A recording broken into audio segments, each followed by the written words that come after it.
இரண்டாவதாக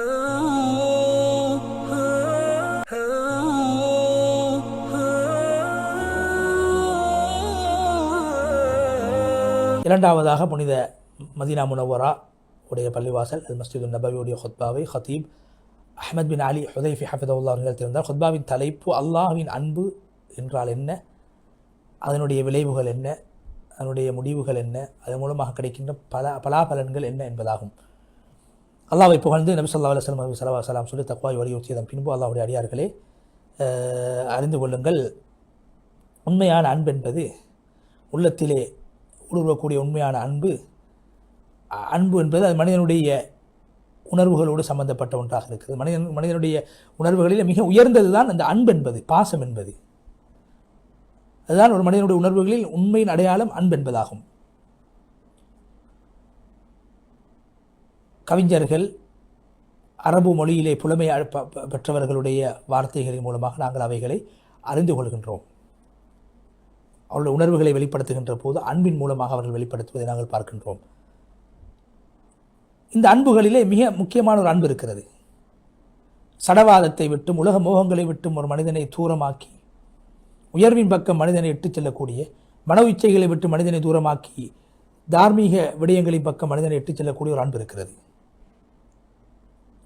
அது என்ன? இந்த உள்ளத்தை படைத்த அல்லாஹ்வின் பால் இட்டுச் செல்லக்கூடிய அன்பு. அதான் அல்லாஹ்வுடைய அன்பு. அது தென்றல் காற்றை போன்று மனித உள்ளத்துக்கு அது இன்பத்தை, சந்தோஷத்தை கொடுக்கக்கூடியது, நிழலை கொடுக்கக்கூடியது. முஃமினான ஆண்களே, பெண்களே, உபூதியத் என்று சொல்லக்கூடிய அடிமைத்துவத்துடைய இரண்டு அடிப்படைகளில் ஒன்றுதான் ஹுப் என்று சொல்லக்கூடிய அன்பாகும், நேசமாகும்.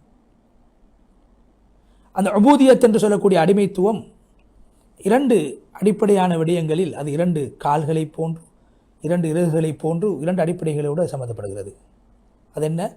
பரிபூர்ணமான அன்பு, இரண்டாவது பரிபூர்ணமான வழிபடுதல். இந்த ரெண்டும் தான் உபூதியத் என்று சொல்லக்கூடிய அடிமைத்துவத்தின் அடிப்படைகளாகும். இந்த இரண்டு இபாதத் என்று சொல்லக்கூடிய வணக்க வழிபாடுகளில் இரண்டும் இருக்க வேண்டும். அல்லாஹ்வுடைய அன்பும் இருக்க வேண்டும், அல்லாஹ்வுக்கு கட்டுப்படக்கூடிய தன்மையும் இருக்க வேண்டும். அல்லாஹ்வுடைய அன்புதான் இபாதத் என்று சொல்லக்கூடிய அந்த வணக்க வழிபாட்டின் அடிப்படையாகும், ரூஹாகும். அந்த உணர்வை யாராலும் புரிய முடியாது, அறிந்து கொள்ள முடியாது. அவர் அல்லாஹ்விடத்தில் நேசத்துக்குரியவராக இருக்கும் பட்சத்திலே அன்றி அல்லாஹ்வினால் நேசிக்கப்படக்கூடியவராக அவர் இருக்க வேண்டும். அதே போன்று அவர் எதையெல்லாம் நேசிக்கிறாரோ, எதையெல்லாம் விரும்புகிறாரோ அவை அனைத்தும் அல்லாஹ்வுக்காக வேண்டி அமைய வேண்டும். எனவே இவர் யாரு எல்லா விடயத்தையும் அல்லாஹ்வுக்காக வேண்டி செய்வார்களோ அவர்கள்தான் அந்த உபூதியத் என்று சொல்லக்கூடிய விடயத்துக்கு தகுதியானவர்களாக இருப்பார்கள்.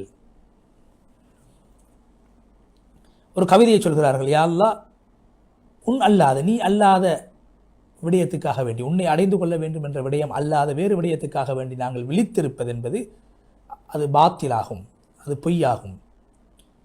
உன்னை இழந்ததற்காக வேண்டி அழுகின்ற அழுகை என்பது அது வீணான அழுகையாகும். எனவே எமது அழுகையும் அல்லாஹ்வுக்காக இருக்க வேண்டும், எமது ஆனந்தமும் அல்லாஹ்வுக்காக இருக்க வேண்டும், அல்லாஹ்வின் மஹப்பத்தை அடிப்படையாக கொண்டதாக இருக்க வேண்டும். அதே போன்று அல்லாஹு தஆலா அடியார்களுக்கு பல நிஅமத்துக்களை கொடுத்திருக்கிறான். அருட்கொடைகளை கொடுக்கக்கூடிய அல்லாஹ் தான். அருட்கொடைகளின் கதவுகளை திறக்கக்கூடியவன் அல்லாஹ் தான். அல்லாஹ்வுடைய அந்த அருட்கொடைகளை உலகத்தில் உண்டு பண்ணக்கூடிய காரியங்களின்பால் இட்டுச் செல்லக்கூடியவனும் அல்லாஹ் தான். குர்ஆன் அல்லாஹ் சொல்கிறான், சூரா அன்-நஹ்ல் 53வது வசனத்திலே, உங்களுக்கு என்னென்ன நிஅமத்துகள் கிடைத்திருக்கிறோ அவைகள் அனைத்தும் அல்லாஹ்வின் மூலம் உங்களுக்கு கிடைத்ததாகும். கண்ணியமான ஆத்மா, நஃப்ஸ் என்பது தனக்கு உபகாரம் செய்யக்கூடியவர்களை நேசிக்கக்கூடியதாக இருக்கிறது இயல்பாகவே. பொதுவாக யாராவது உபகாரம் செஞ்சால் அவங்களை நேசிக்கக்கூடிய வளமை இருக்குது. ஆனால் அல்லாஹ் என்பது எங்களுக்கு எல்லா உபகாரங்களையும் செய்யக்கூடியவன் அல்லாஹ் தான். எனவே அல்லாஹ் எந்த அளவு நாங்கள் நேசிக்க வேண்டும். குர்ஆன் அல்லாஹ் சொல்கிறான், உபகாரத்தை தவிர வேறென்ன கூலி இருக்கிறது? அல்லாஹ்வுடைய எந்த அருட்கொடைகளை நீங்கள் ஜின்களும் மனிதர்களும் நிராகரிக்கின்றீர்கள், பொய்ப்பிக்கின்றீர்கள். சூரா அர்-ரஹ்மான் 60-61 வசனம். நபி ஸல்லல்லாஹு அலைஹி வஸல்லம் சொன்னாங்க, சய்யிதுல் இஸ்திக்ஃபார், இஸ்திக்ஃபார்களிலே மிக சிறந்தது ஒரு அடியான் சொல்லக்கூடிய பின்வரக்கூடிய வார்த்தை, யா அல்லாஹ், நீ எனது ரப்பாக இருக்கிறாய், உன்னை தவிர வேறு இறைவன் கிடையாது, நீ என்னை படைத்தாய், நான் உன்னுடைய அடிமையாக இருக்கிறேன், உன்னோடு நான் ஒப்பந்தம் செய்திருக்கிறேன், முடிந்த அளவு உன்னுடைய கட்டுப்பாட்டுக்குள்ளால் நான் இருக்கிறேன், நான் செய்த தவறுகளை விட்டு உன்னிடத்தில் பாதுகாப்பு தேடுகின்றேன். யா அல்லாஹ், என் மீது சொரிந்திருக்கக்கூடிய அனைத்து அருட்கொடைகளும் நீ எனக்கு வழங்கியவைகளாகும். நான் செய்த பாவங்களை நான் ஏற்றுக்கொள்கிறேன் ரப்பே, எனது பாவங்களை நீ மன்னித்து விடுவாயாக. உன்னை தவிர பாவங்களை மன்னிக்கக்கூடியவர்கள் யாருமே கிடையாது. எனவே இஸ்திக்ஃபார் செய்கின்ற போது ஒரு அடியான் என்ன சொல்கிறார்? யா அல்லாஹ், நீ செய்த எனக்கு தந்திருக்கக்கூடிய உபகாரங்கள் அனைத்தும் உன்னால் வழங்கப்பட்டவை, எனது பாவத்தை நான் ஏற்றுக்கொள்கிறேன். சுப்ஹானல்லாஹ். இது அல்லாஹ்வுடைய உபகாரத்தையும் அல்லாஹ் எனக்கு இந்த பாக்கியங்களை செய்திருக்கிறான் என்ற அந்த தன்மையையும், அதே போன்று தான் குறை உள்ளவன், யா அல்லாஹ் நான் குறை உள்ளவனாக இருக்கிறேன், நான் பலகீனமானவன் என்பதை வெளிப்படுத்தக்கூடியதாக இருக்கிறது. எனவே அல்லாஹ் நீதான் எனக்கு இந்த பாக்கியங்களை தந்திருக்கிறாய் என்று வாயால் சொல்வதென்பது அல்லாஹ்வுடைய அன்பின் உச்சகட்டமாக இருக்கிறது. அல்லாஹ் தவறுகளை பாவங்களை நான் செய்யக்கூடியவன் என்று சொல்லக்கூடியதும் அந்த பலகீனம், பணிவு, அல்லாஹ்வுக்கு முன்னால் நான் அடிமை என்ற அந்த தன்மையுடைய பரிபூரணத்தை உண்டு பண்ணக்கூடியதாக இருக்கிறது. எப்போதும் ஒரு அடியான் நான் பலகீனமானவன், நான் தான் பாவம் செய்யக்கூடியவன், நான் தப்பு செய்யக்கூடியவன் என்று சொல்வது அல்லாஹ்வுடைய அன்பை, அது அன்பின் உச்சகட்டத்தை அடையாளப்படுத்தக்கூடியதாக இருக்கிறது.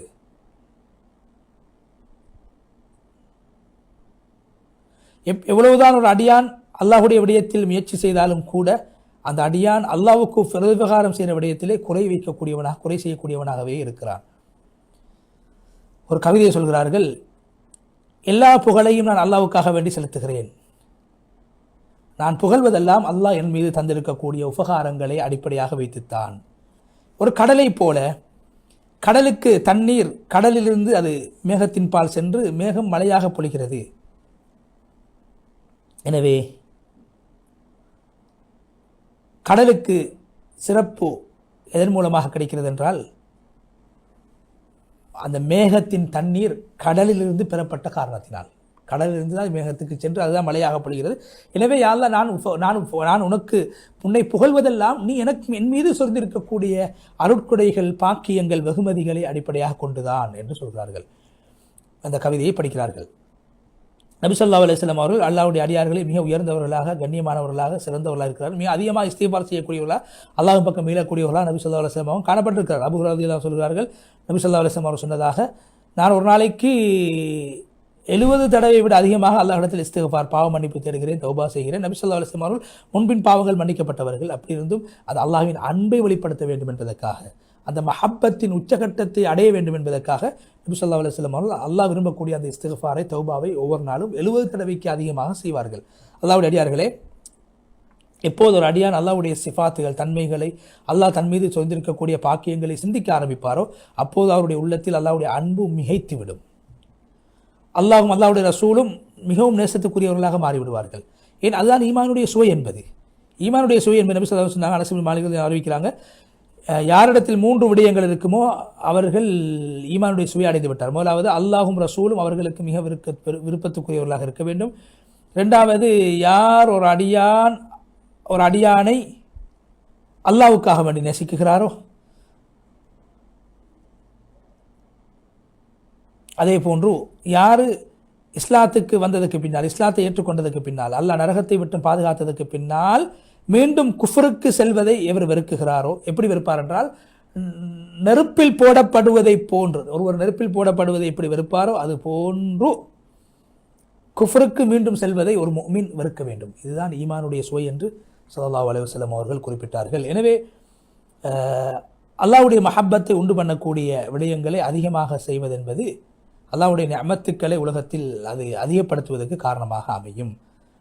சொல்கிறார்கள், எனது உள்ளம் முழுக்க அல்லாஹ்வுடைய அன்பு இருந்தாலும் உலக மக்களுடைய உள்ளத்தின் அளவு நான் அல்லாஹ்வை நேசிக்கிறேன் என்ற கவிதையை படித்துவிட்டு முதலாவது ஹுத்பாவை விட்டு விடைபெற்று சென்று, இரண்டாவது ஹுத்பாவில் ஹதீப் அஹ்மத் பின் அலி அல் ஹுதைஃபி ஹஃபிதஹுல்லாஹ் அவர்கள் அல்லாஹ்வை புகழ்ந்து நபி ஸல்லல்லாஹு அலைஹி வஸல்லம் மீது ஸலவாத்து ஸலாம் சொன்னதன் பின்பு, அல்லாஹ்வுடைய அடியார்களே, உண்மையான அன்பு என்பது அதை வார்த்தையால் சொல்ல முடியாது, வார்த்தைகளால் வர்ணிக்க முடியாது.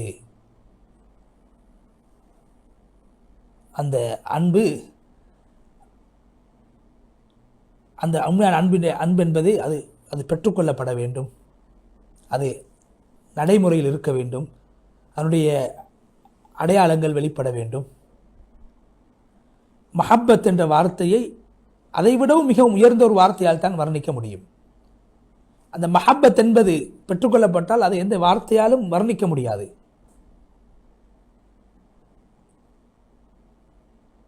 அந்த மஹப்பத்துடைய அந்த பிரதிபலன்களை, அதனுடைய அந்தரங்கங்களை, இரகசியங்களை ஒரு மனிதனால் முழுமையாக புரிந்து கொள்ள முடியாது. உண்மையான மஹப்பத்துடைய அந்தரங்கத்தை யாராலும் புரிந்து கொள்ள முடியாது.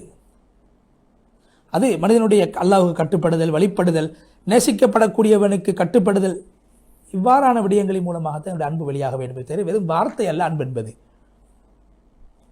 அல்லாஹ்வுடைய அன்பு, அல்லாஹ் விரும்பக்கூடிய விடயத்தை எங்களுடைய விருப்பத்தை விட நாங்கள் முதன்மைப்படுத்த வேண்டும். இதுதான் உண்மையான அன்பின் வெளிப்பாடு. ஒரு கவிஞருடைய வார்த்தைகளை சொல்கிறார்கள், அன்பென்பது இறைவனுக்கு கட்டுப்பட்டு நடப்பதாகும், மன்னிப்பதாகவும் விட்டுக் கொடுப்பதாகும். அந்த அன்பின் வகைகளை மனிதர்கள் எப்படித்தான் வகைப்படுத்தினாலும், அதனுடைய அர்த்தங்களுக்கு என்னதான் விளக்கங்கள் கொடுத்தாலும், உண்மையான அன்பு என்பது அல்லாஹ்வுக்கு கட்டுப்படுவதும் மன்னித்து விட்டு கொடுத்து வாழ்வதாகும்.